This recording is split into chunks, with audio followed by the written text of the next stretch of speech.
This episode is brought to you by LifeLock. Between two-factor authentication, strong passwords, and a VPN, you try to be in control of how your info is protected. But many other places also have it, and they might not be as careful. That's why LifeLock monitors hundreds of millions of data points a second for threats. If your identity is stolen, they'll fix it, guaranteed, or your money back. Save up to 40% your first year. Visit lifelock.com/podcast for 40% off. Terms apply. Parents of tweens, if you're familiar with far-off drop-offs... Dad, stop, right here. Or get DMs about what's for dinner, you may be experiencing tween milestones. For your son or daughter, these can start at age 9. HPV vaccination, a type of cancer prevention against certain HPV-related cancers, can start then too. For most, HPV clears on its own. But for those who don't clear the virus, it can cause certain cancers later in life. Embrace this phase. Help protect them in the next. Ask their doctor today about HPV vaccination. Brought to you by Merck. This podcast is brought to you by Carvana. Got a car to sell but no time to waste? Hop on to Carvana.com to get a real offer for your car in seconds. All you have to do is enter your license plate, answer a few quick questions, and if you accept the offer, Carvana will pay you as soon as you hand the keys over. They even offer same-day pickup in many cities. Save your time, score some cash, and sell your car the convenient way to Carvana. Pickup times vary. Fees may apply. Your burger is served. And this is our finest Pepsi Zero Sugar. Its sweet profile perfectly balances the savory notes of your burger. That is one perfect combination. Burgers deserve Pepsi. Choice Hotels get you more for your money so you can maximize any road trip. And as your vacation maximizationer, I'm going to make sure you hear the maximum sizzle of Comfort Inn's free hot breakfast. Let's get real close. Maximum apple. Now that's fresh crispimization. Maximum waffle. Hear that crunch. And that's maximum coffee. Oh yeah, that's the pour I'm talking about. Breakfast maximized before hitting the road. Check into more. Book direct at choicehotels.com. Running a business comes with a lot of what-ifs. But luckily, there's a simple answer to them. Shopify. It's the commerce platform behind millions of businesses, including Thrive Cosmetics and Momofuku. And it'll help you with everything you need. From website design and marketing to boosting sales and expanding operations, Shopify can get the job done and make your dream a reality. Turn those what-ifs into... Sign up for your $1 per month trial at shopify.com/special offer. Does it ever feel like you're a marketing professional just speaking into the void? Well, with LinkedIn ads, you can know you're reaching the right decision makers. You can even target buyers by job title, industry, company, seniority, skills. Wait, did I say job title yet? Get started today and see how you can avoid the void and reach the right buyers with LinkedIn ads. We'll even give you a $100 credit on your next campaign. Get started at linkedin.com/results. Terms and conditions apply. Have you ever spotted McDonald's hot, crispy fries right as they're being scooped into the carton? And time just stands still. Ba-da-ba-ba-ba. Welcome to the HCI family of podcasts. We're your source for personal, professional, and organizational growth and development. We share our own original research, explore industry trends, and interview executives and thought leaders from across the globe. Join us for practitioner-oriented content around all things leadership, HR, talent management, organizational development, and change management. Maximize your personal and organizational potential with the HCI family of podcasts. Fletcher Wimbush, welcome to the conversation today. Thanks for having me, John. It is a real pleasure to be with you. You're joining us from Southern California. I'm south of Salt Lake City in Utah. And today we're going to be talking about how AI is revolutionizing talent acquisition. Of course, AI is revolutionizing a lot of things. It's disrupting the nature of work and a lot of different industries, a lot of different types of jobs and tasks that people are doing. Automation, of course, is disrupting a lot of things, but we're going to focus in on HR generally, but talent acquisition within HR more specifically today. Hey, it's Ryan Reynolds here from Mint Mobile. Now, I was looking for fun ways to tell you that Mint's offer of unlimited premium wireless for $15 a month is back. So I thought it would be fun if we made $15 bills, but it turns out that's very illegal. So there goes my big idea for the commercial. Give it a try at mintmobile.com/switch. Upfront payment of $45 for 3-month plan equivalent to $15 per month required. New customer offer for first 3 months only. Speed slow after 35 gigabytes if network's busy. Taxes and fees extra. See mintmobile.com. And try to get a handle on really what these disruptions are looking like and how we can leverage AI as a tool to make talent acquisition more effective, more efficient, and just so we can do this better. I know a lot of people out there are scared about, AI displacing workers and displacing their jobs. I'm personally, I hold the belief that while there could be some displacement, AI is more likely to displace tasks rather than whole jobs or whole careers. And so we should be looking at it as a tool, as a resource to enhance what we're doing to make us better at our jobs. And the surefire way for us to become obsolete and displaced is to not learn how to use the tool. But if we learn how to use it, then we'll be an asset to our organizations, and we'll be able to add a lot of value. So anyways, we're going to explore this, talk about how to leverage it, and I'm excited to have that conversation. As we get started, I wanted to share Fletcher's bio with everybody. With a record of assisting more than 2,000 companies win and hire at conducting over 10,000 candidate interviews, Fletcher Wimbush is at the forefront of solving the complex hiring challenges that businesses face today. Fletcher is revolutionizing hiring practices through executive education, advanced hiring software solutions, and bespoke fractional talent acquisition services. There's a whole lot more I could say, especially about your background, but I'm going to pause there. Fletcher, anything you would like to highlight by way of your background or personal context before we dive on it? No, I think I do what I love. This is the best job in the world. I've been passionate about talent acquisition and building teams, and in the concept of who you invite to be on your team as being one of the most powerful drivers of business results. I'll argue with any coach, business leader out there that hiring is literally the most important function in any business. Well, right. Was it Jim Collins who used the analogy of the bus? You need to get the right people on the right seats on the bus. And if you can't do that, all of the strategy, all of the other stuff, all of the time and energy you put into all of the other things isn't really going to matter, because you're not going to have the right people. And at the end of the day, it's the people, it's the human beings in the organization that add value, that have the creativity, that bring the innovation, that bring value to the market, to bring in customers, to bring in revenue, right? Yeah. And so, I'll give you a few examples I think are modern ones. So if you haven't checked it out, Brian Chesky did a 1-hour talk, and it's on YouTube, about founder mode. If you guys talked about founder mode, maybe here on this podcast, I hope. But he was taking that on the talent acquisition front. And so he's the founder of Airbnb, super tech forward, business. And he's like, look, I think every founder should be fairly heavily involved in the first 400 hires within an organization. This is not something we leave to frontline managers and HR. You take that even further with some of these other tech guys out there. They don't even have HR departments. They have recruiters, talent acquisition people. That's different. But HR, they outsource and they hire attorneys to deal with outside of their organization, right? It's so important to laser focus on that component of it, right? I just wanted to the last thing I think you mentioned is, do you know how much they pay engineers at OpenAI, ChatGPT? You want to just take a wild guess? Take a wild guess. Take a wild guess. 400,000. Higher. 600,000. Higher. 800,000. Higher. 1.2 million. Look, it's around $1 million a year. So the company who's one of the four leaders in automating the world with AI is paying their people $1 million a year. People are the most valuable asset any company has. Yeah, for sure.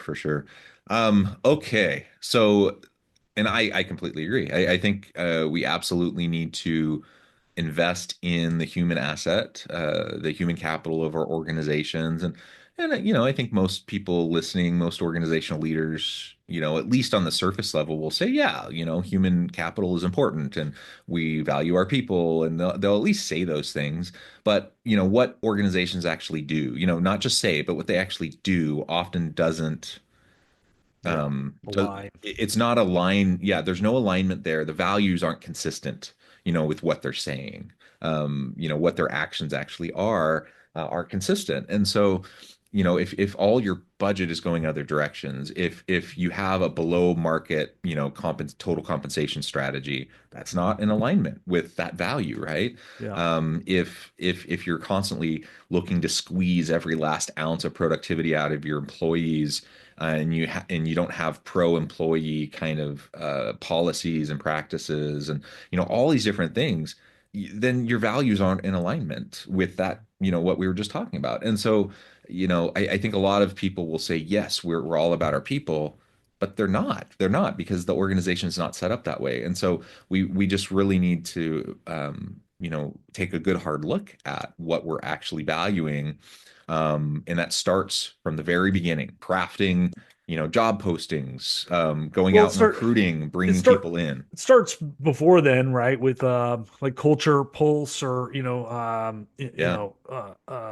a couple great partners. Rippling is a good one, and they do a lot of employee surveys, and it's a lot about sentiment around there. You can think about ENPS scores, employer net promoter score is a really simple one. But, it starts there, right? Like how do the people in your organization actually define your culture and be willing to like find out and hear the scary truth, right? Yeah. And that, it all starts there, and you can't change these things overnight. You can't just flip a light switch and all of a sudden solve some of those problems, but you can look for the good, and you can then set aspirational goals. And that can be part of how you market your employer value proposition. It might be, hey, we are here, and here are the good things, and here are the challenging things, and here is what we've set out, and here are the steps we're going to take. And guess what? You get to be part of it. Mm-hmm. We're hiring you to help us achieve these things. And that's exciting for A players, frankly. Like when I was a young leader, I think I was 26-ish. I can't remember now, so I'm getting old. But I was hired in to take over a branch for a large family-owned and operated commercial dish machine company. They have 2,000 employees, 100 business units, locations, operations. And I took over this branch in Orange County. And they were, pretty forthcoming with me. Like, this branch has been like in the bottom 10 percentile of all our business units for a long time. We've had a lot of turnover. The leadership hasn't been working well. This is just not working in a market that should be amazing for serving the hospitality industry. Plenty of money here in Southern Orange County, and lots of great successful restaurants. And, I was intrigued by that. Like, I was like, bring it on. I want that challenge as a leader. And we turned it into one of the top 3 performing business units in the entire country. And 15 or 20 of those people that were on my team through my tenure are still there in various different leadership roles, including some of the top leadership roles in the organization 15, 16 years later. Yeah. Yeah. It's stories like that are really cool. And you mentioned something that I think is worth highlighting. A players love that, right? They love that challenge. They love that kind of an environment. They love that kind of a culture, that opportunity. C players don't. Yeah, right? Exactly. That's too hard. It's hard. It's super uncomfortable. And they will not stick around in that kind of an environment. And which is all the more reason why we want to identify and find the right people and bring in the right people. But it's also the opposite is also true. If you weren't able to turn that around, right? Yeah. You're not going to be able to attract and keep A players either, right? Yeah. Because A players don't want to be there. They don't want to be in that environment. So while you were brought in and you were able, you see that as a challenge and you're excited by it, and they were able to get you because of that, you're not able to like keep good people or attract new good people if you're not able to start to turn things around. To show some momentum and show positive, direction there. And so I had very supportive leadership. So like as you mentioned before, this isn't just about, we say this, they meant it. We're bringing you in to help solve this problem, but we're also going to surround you and give you all the resources and all the support. And they had, I had leaders in the organizations who did a great job of mentoring and helping and giving me grace in that process, because it was brutally hard, in the first couple of years, and I made mistakes, and I think I had some HR conversations. They're like, "What are you doing, man?" But they could have just fired me on the spot, I suppose, right? This is like, the football team, NFL team that fires their coach every couple of years because, they didn't get to the playoffs, but they didn't give the guy a chance to keep building on the positive momentum because he made one mistake or something, right? Yeah, yeah. So I think we've really established, how important this is, talent acquisition generally, right? So important. We need good people. We need the right people. And so this has always been an important function for any organization, and especially for startups, for scaling organizations, for innovative organizations. It's just completely essential that we bring in great people. We're in a day and an age where we have the world is crazy. The world is complex.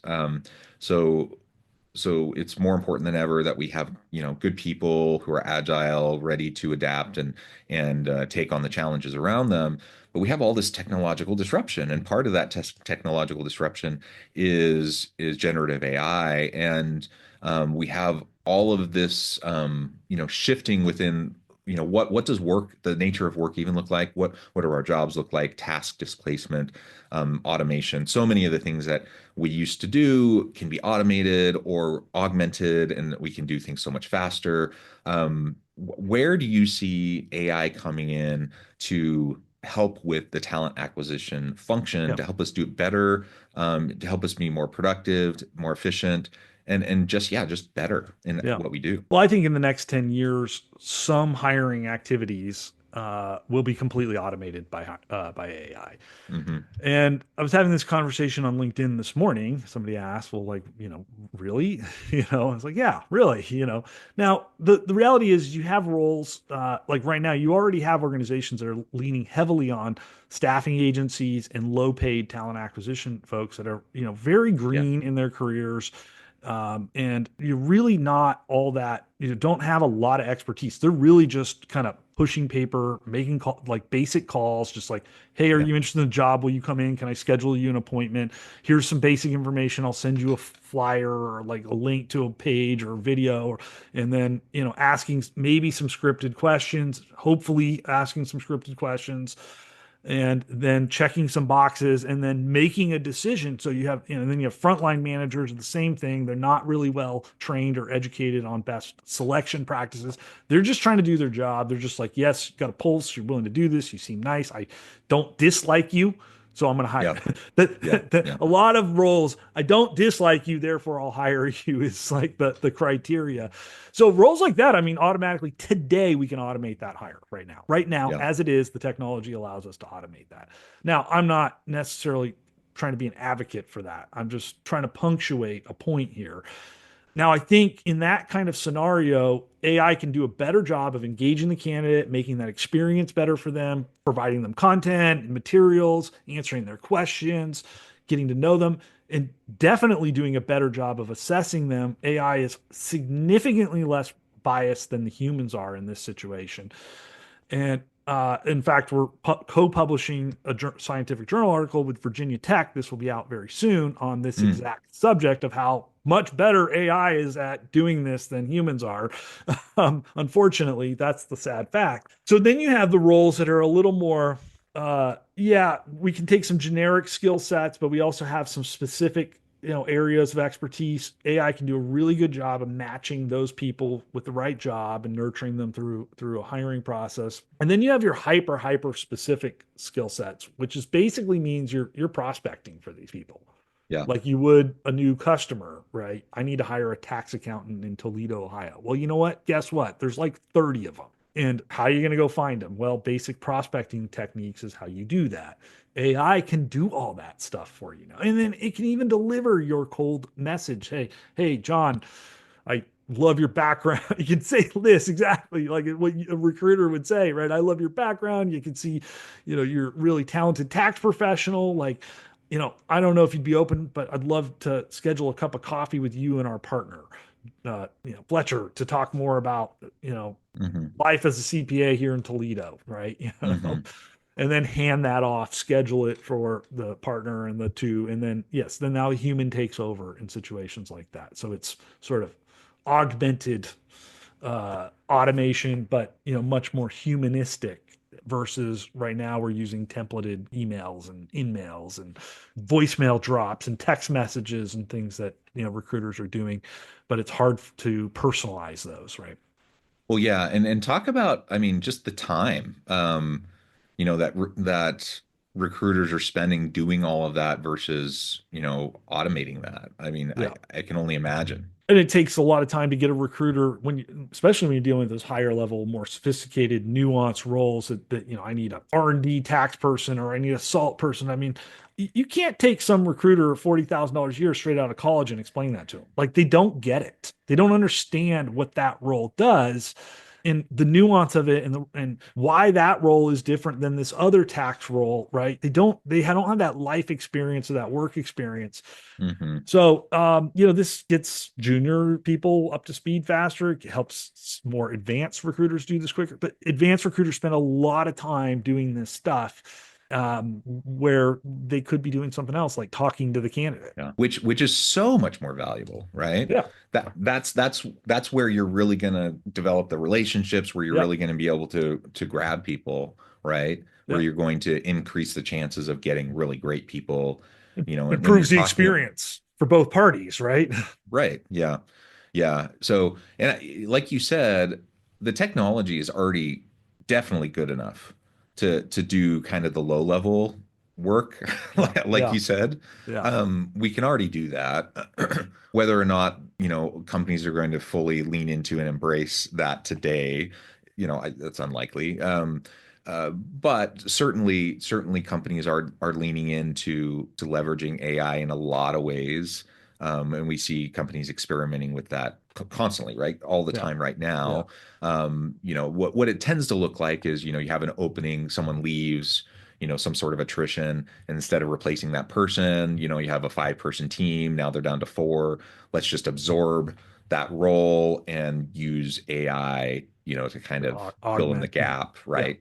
That's often happening. I'm not here to speculate what's going to happen. And, from what I've seen, nobody knows. Even all these really smart people, we're all just like hanging onto our hats to see what's going to happen. We're banking on the fact that every major technological evolution has just created different jobs and new jobs. And we've been at the invention of the wheel, gas, car, the internet in the 90s, all these things, everything just, we figured out new ways to work and new things to do with ourselves. And, we're all still, in fact, at full employment and have been for an extremely long time, other than a little blip during COVID. So, yeah. Yeah. What are some of as things continue to progress, beyond some of these lower end tasks that can happen today? You talked about in the near future, some of even kind of the higher level aspects that can free then, recruiters to do the more human elements, develop the relationships. What do you see, even a little bit further out, that, maybe AI can really assist in augmenting and helping and transforming, this function? Well, I'll be really interested to see how the avatar plays into this. So if I can have an avatar of myself and I can interact with the candidate and give them more time and attention than I can give them today, as a manager or as a recruiter, so as a manager, I mean, that's one of the biggest challenges. Hiring managers just don't make enough time to spend with their potential hires, and they really should. And so if you're a hiring manager and you're listening to this, spend 3 or 4 times as much time with that candidate in the hiring process than you do today. That's it. Just triple or quadruple the amount of time, and you'll be more successful in your hiring decisions, and you'll and the quality of hire that you have, and the experience, improve the experience of those high quality hires and along the way. But that's kind of a simple way of oversimplified way of thinking about it. But yeah, I think avatars, things like that. But talent assessment is going to be a big one. Like, with AI, we're already able to now create hyper specific customized assessments like core value assessments, or like I created blockchain assessment. They don't exist because assessment creators, guys like me, we're not going to create a test for something like that because there's no large commercial market for it, right? Yeah. So, but now I can create that for you right now. Like in an hour, I can deliver you a test that is so hyper specific to the behavioral attributes, the skills, the abilities that I need my next hire to have. And now it's a way more customized experience, which is a better experience for the candidate, which is going to give me better data about my talent pools and help me make better hiring decisions. And then those assessments are going to become a lot more, not only just like this Q&A, multiple choice, right, wrong, varying degrees type of things, but they're going to also become a lot more conversational too. So I'm going to be able to walk you through, like, Jonathan, help me understand where you would place this HVAC unit on this building, and let's have a little conversation about that. And I'd be collecting skill and ability based information from you in this dialogue, right? So I don't know. There's gonna be a lot of crazy and fun, interesting things that I think, again, as we move forward with this, the goal is to improve the candidate experience exponentially while delivering a better outcome for both parties. So a bad hire is bad for the person who gets the job, and it's bad for the organization who makes the hire. Yeah, the candidate experience, as a more holistic piece, as a piece of a more holistic employee experience once they're brought in, like that's so essential. It's part of the whole experience around developing the culture that then allows you to attract even more good people, right? That becomes part of the whole ecosystem. And the outcome of the hire, if I have a bad experience in the hiring process, I might be an A player, but I also might put you, my employer, on a short leash, and I'm going to get 45 days in. And if it continues to be a kind of mediocre to poor experience, I'm going to say, you know what? I'm going to pull the cord on this for you, employer, because this is not going the way I want. And I just had this happen with a really talented tax professional. She was like 90 days in, and she's like, I'm not doing this. I'm out. Right. Because that company, the really good people have choices. Yeah. She's that company, that hired them, and and she just left, is reeling. They're screwed. They are literally, like buried now. Yeah. Yeah. The really good people always have choices, always, no matter how tight the market is. And they talk. They're going to talk to other people. They're going to share their experiences, and that's going to make it, either easier or harder to hire good people the next time around that you have open positions. And so all of this matters. Employee referrals are the number one source of your best quality hire. So if you've created a culture of like hiring great people and making this a great place to work, people will be lining up at your door. This is true. It's a fact. There are endless numbers of examples of this. We've seen this in construction. We've seen this in manufacturing. We've seen this in professional services. So, if you do these things, you can achieve that. You can become the employer of choice where people are lined up, which that gives you the option to choose the best of the best, not the best of the worst, which is what, unfortunately, too many employers are doing these days. And so, it is not just an aspirational thing. If you are serious about this, you can achieve it. Yeah. Yeah. Fletcher, thank you so much. This has just been a really great conversation. I know at the time and I need to let you run, but before we wrap things up, I just wanted to give you a chance to share with the audience how they can connect with you and find out more about your work, and then give us the final word for today. Yeah. So I'm pretty easy to find. I was blessed with a very unique name, Fletcher Wimbush. You can Google me. I'll come up on the first 20, 50 pages of Google. I'm easy to find on LinkedIn. That's where I hang out. So connect with me on LinkedIn, send me a note. Also, discovered.ai. So once again, Discovered, your best new hire, and .ai. You can check out our hiring platform there, and you can reach out to us there. And then I'll leave you guys with our full hiring GPT, which will walk you through everything you need, from writing job descriptions, job analysis, job advertisements, social media marketing, creating recruitment marketing videos, creating custom assessments, structured interview, candidate scorecards, onboarding, you name it, everything you need to be successful at hiring. That's a free tool that I'll leave with you. I'll leave with you guys with the fact-driven hiring system, a free 8-hour course. If you're an HR professional, you'll get continuing education credits for buying that, or getting it for free in this case. And Lastly, Jonathan will give you guys, if you and anybody in your world is interested in taking DISC assessments, will give you a tool that you can share that with and maybe have a fun, cocktail party conversation around. Awesome. Fletcher, thank you so much. It's just been a real pleasure. I encourage the audience to reach out, get connected, find out more about what Fletcher can do for you. Check out all the great resources. And as always, I hope everyone can stay healthy and safe, that you can find meaning and purpose at work each and every day. And I hope you all have a great week.